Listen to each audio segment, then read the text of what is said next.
Ladies and gentlemen, the President of the United States.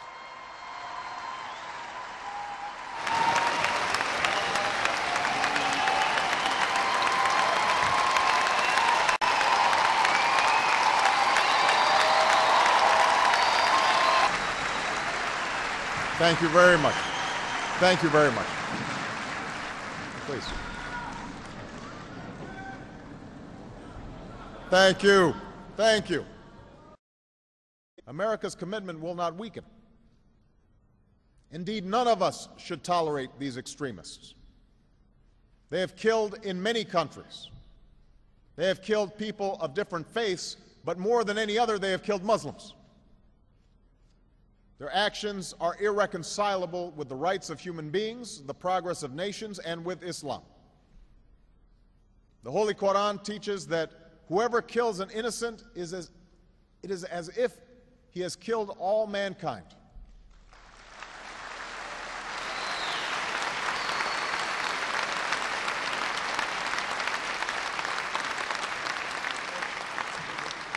And the Holy Quran also says, whoever saves a person, it is as if he has saved all mankind.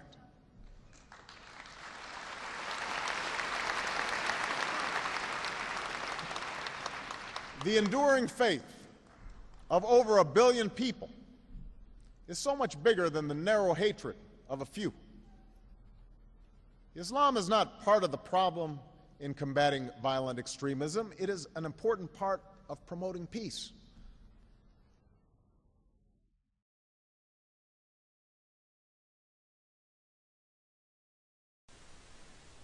Let us show you how liar this Obama is. And if you are going to vote next time, American, do be a dummy. You know, I understand that political agenda is full of lies, but this is too much, honestly. You don't have to quote a verses of any one book. You don't have to. You want to be nice to them, you want to have peace with them, go for it, no problem. Simply, this man is selling Islam to us. He is paid for it. And God knows how much money is getting out of this business. Now let us show you with the proofs and evidence how we can prove this liar as a liar. As you see in the screen, this is Tafsir Ibn Kathir. This is an Islamic website. This is not my website. Chapter 5 verse number 32 is what Obama, the liar, he did read for us. He quote for us the verse saying that if a man killed one man as if he killed all mankind. You know, actually this is I like this verse, honestly, but is it really what it looked like? And it says even as if a man he saved a life, it would be as if he saved the life of all mankind. And when you see the all mankind, you will say to yourself, come on, it says all mankind, what are you talking about? This is not about the Christian, about the Jew, it's about all mankind. It's there in front of you. Absolutely false. If you read the verse after, it says that those who wage war against Allah and His Messenger and do mischief in the land is only that they shall be killed or crucified, or their hands and their feet be cut off on opposite side. Only those who do that should be killed. Do you think the Muslims are getting this sign from nowhere? This is in the Hadith, this is in the Quran. The one who wage war against Allah like me, he should be punished by crucifixion, cutting his hands and cutting his feet, and even the Prophet of Islam, he put nails in their eyes. So the verse is not talking about if a man killed one man as if he killed all mankind. If a man saved one man as if he saved all mankind. All mankind is the Muslim. This verse doesn't go for us. So why Obama is mentioning this to us? Simply because he is about deception. To give things more clear evidence, this is Sahih al-Bukhari, hadith number 6477. What the Prophet of Islam said about a Muslim killing non-Muslim. If a Muslim, we get the answer there in the verse, if a Muslim kill a Muslim, his punishment is being killed. No problem. But not only this, look what Muhammad said. that if a Muslim man, he killed non-Muslim, what the punishment? They asked the Prophet. He said, no Muslim should be killed as a punishment for killing a disbeliever. You see the justice? Why Obama don't mention to us how peaceful Islam is? What about we make a law in USA says, if you kill a Muslim, no punishment. If you kill a Christian or a Jew, you will be killed. And this will be justice, right? According to Allah logic. According to Obama logic, this is a peaceful religion. Shame on the liars. But do liars have a shame? They don't. Muslims use Surah 532 to show that Islam does not allow acts such as the Fort Hood shootings. And interestingly, they completely rip it out of context. They ignore the verses that come before it. They ignore the verses that come after it. And they even take out parts of the verse itself in order to deceive people into thinking that this verse prohibits and condemns killing. When we are given a passage, we have to consider various things. One, we certainly want to consider what the verse actually says rather than the verse as it's been altered and dissected by Muslim propagandists in the West. And also, we want to consider the context. What is the point of the verse? What came before it? What came after it? These are the things we want to look to. And when we look to this context for this passage, it means the exact opposite of what this Muslim is saying it means. First of all, let me just give to you what the actual verse itself says before he altered it and took parts out. This is what the verse actually says.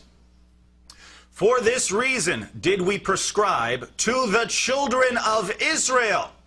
Notice what this says. This isn't saying, and we have revealed to you Muslims. This is saying that this is a law that was given to the Jews, the children of Israel, and this comes from the Talmud. But he says, for this reason did we prescribe to the children of Israel, that whoever slays a soul, unless it be for manslaughter or for mischief in the land, unless it be for manslaughter or for mischief in the land. He cut that part out. He cut out the part about this being for the Jews, and he cut out the part about you being allowed to kill people for spreading mischief in the land or for manslaughter. It is as though he slew all men, and whoever keeps it alive, it is as though he kept alive all men. And certainly our apostles came to them with clear arguments, but even after that, many of them certainly act extravagantly in the land. So just by looking at what the verse actually says, again, he didn't give us the reference so that people can't look it up. So if you don't know what the reference is, you're just stuck. But when we include the actual context, we see, one, that this was meant for the Jews, and two, that it doesn't say if you kill anyone, it's as if you killed all mankind. It says if you kill anyone, apart from these reasons for killing them, then it's as if you killed all mankind. Now, what happens when we consider the verses that come before it and the verses that come after it? This verse is sort of the conclusion of a passage about Cain and Abel. So Cain decided to kill Abel, and Abel says in the Quran, if you raise up your sword against me, I'm not going to raise up my sword against you. I will not defend myself if you come to kill me, Cain. Now, think about that. Can Muslims apply this situation to themselves? Can they say, this situation applies to us? Of course they can't. Of course they can't. Muslims believe they can defend themselves, and that if someone is coming to kill them, they can raise up their swords to defend themselves. So I don't see how a Muslim can ever apply this passage to Muslims in general, and they wouldn't want to, except for the fact that they can misuse the conclusion of this verse. So that's what we have, and Cain, of course, kills Abel, and then a bird comes and teaches Cain how to bury Abel. And then we have the verse about Allah prescribing for the children of Israel based on this situation, that if anyone slays someone, unless it's for manslaughter or for making mischief in the land, it'll be as if he has killed all mankind. And now we've considered the context before, and let's consider the verse after. The punishment of those who wage war against Allah and His apostle and strive to make mischief in the land is only this, that they should be murdered or crucified, or their hands and their feet should be cut off in opposite sides, or they should be imprisoned. This shall be a disgrace for them in this world, and in the hereafter they shall have a grievous chastisement. So here we have a passage that is clearly applied to Muslims. The very next verse, so this man quotes 532, says, this condemns killing anyone. What does the very next verse say? The punishment of those who wage war against Allah, so you're fighting against Islam, you're fighting against Muslims, and strive to make mischief in the land, if you're causing problems in Muslim lands, the punishment for this is that they should be murdered or crucified, or that their hands and feet are cut off, or that they be imprisoned. Think about this. The Holy Quran teaches that whoever kills an innocent it is as if he has killed all mankind.